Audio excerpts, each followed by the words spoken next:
بعض ہستیاں دنیا میں ایسی ہوئی ہیں اور کچھ انسان ہر زمانے میں ایسے ہوئے ہیں جنہیں غیب کے حالات اور مستقبل کی جھلکیاں اپنی تیسری باطنی آنکھ سے دیکھنے کی صلاحیت حاصل ہوتی ہے۔ دنیا میں ہر پیغمبر کو یہ صلاحیت حاصل تھی اور سب سے زیادہ حضور صلی اللہ علیہ وسلم کے پاس یہ صلاحیت تھی۔ ہم اس صلاحیت کو غیب بینی کہہ سکتے ہیں، غیب دانی نہیں۔ بعض افراد پیدائشی طور پر مستقبل بین سیر ہوتے ہیں۔ اس میں مذہب و ملت کی کوئی قید نہیں۔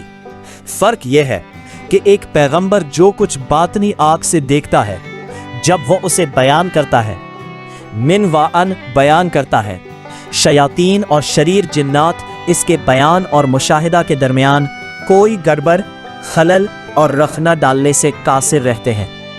چنانچہ حضور اقدس صلی اللہ علیہ وسلم نے احوال آخرت، علامات قیامت، واقعات قرب قیامت، سورج کا مغرب سے طلوع ہونا، عظیم آگ، حضرت عیسیٰ کی آمد ثانی اور مسلمانوں اور یہودیوں کے درمیان جنگ وغیرہ اور دیگر حوادث کے بارے میں جو کچھ پیشین گوئی کے طور پر بیان فرمایا ہے اور جو احادیث صحیحہ کی شکل میں محفوظ ہے۔ اس میں کسی قسم کی آمیزش اور ملاوٹ نہیں، کسی تعویل کی بھی گنجائش نہیں۔ جو کچھ ہے خالص اور صحیح ہے۔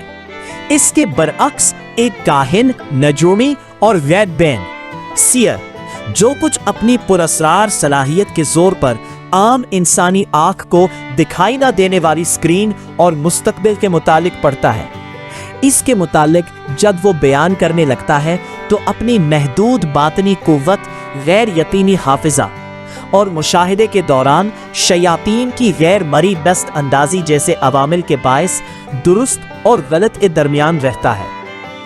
بعض سیر کی صلاحیتیں بہت زبردست ہوتی ہیں، ان کی پیشگوئیاں بہت سچی نکلتی تھیں۔ ڈیلفی کی کاہنہ کنواریوں کی پیشن گوئیوں کے اثرات کا اس بات سے اندازہ کیا جا سکتا ہے کہ یونان کے علاوہ دور دراز کے ممالک کے حکمران اور بادشاہ وہاں حاضر ہوتے تھے اور اپنے سوالات پیش کرتے تھے جن کے لیے ایک خاص دن مقرر ہوتا تھا۔ یہ سوالات عام طور پر جنگوں، لشکر کشی اور مہم جوئی کے نتائج کے متعلق ہوتے تھے۔ مندر کے تہہ خانے میں ایک سوراخ سے سلگتی ہوئی خوشبوؤں کے مرغولے ماحول کو پراسرار بنائے رکھتے۔ کاہنہ سوال سن کر کچھ دیر کے لیے آنکھیں بند کر لیتی اور ایسے لگتا جیسے دنیا سے لا تعلق ہو گئی ہو، پھر آنکھیں کھول کر ایسے جواب دیتی جیسے دوسروں کی نگاہوں سے اوجھل کسی تختی پر لکھی تحریر پڑھ رہی ہو۔ بعد میں یہ جوابات الگ کسی کتبے پر لکھ کر ریکارڈ میں رکھ دیے جاتے۔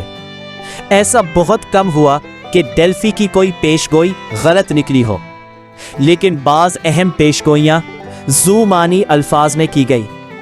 مثلاً لیڈیا کے بادشاہ کروس نے دریافت کیا تھا کہ وہ فارس کے شہنشاہ سائرس کے خلاف لشکر کشی کرنا چاہتا ہے۔ اس مہم کا کیا نتیجہ نکلے گا؟ ڈیلفی کی طرف سے جواب آیا کہ بادشاہ کروس جب دریائے ہیلس کو عبور کرے گا تو وہ ایک عظیم مملکت کو تباہ کرے گا۔ کروسس نے سمجھا اس کی فتح کی طرف اشارہ ہے، چنانچہ اس نے خوش ہو کر ڈیلفی کے مندر کے لیے سونے کی 100 سے زیادہ اینٹیں اور کوئی 7 من وزنی خالص سونے کے شیر کا مجسمہ نظر کیا۔ لیکن جنگ کا نتیجہ یہ نکلا کہ لیڈیا کے بادشاہ کو ہزیمت سے دوچار ہونا پڑا اور اس کی اپنی عظیم مملکت تباہ ہو گئی۔ گویا عظیم مملکت کی تباہی کی پیشگوئی تو درست تھی، وہ خود لیڈیا کے بادشاہ کے لیے تھی۔ سقراط اور افلاطون جیسے تشکیک پسند یونانی فلسفی بھی ڈیلفی کی پیشن گوئیوں کے قائل تھے اور ڈیلفی کے معبد میں مقیم راغباؤں کا احترام کرتے تھے۔ مزید پیشگوئیوں کے لیے دیکھیے قسط نمبر 3۔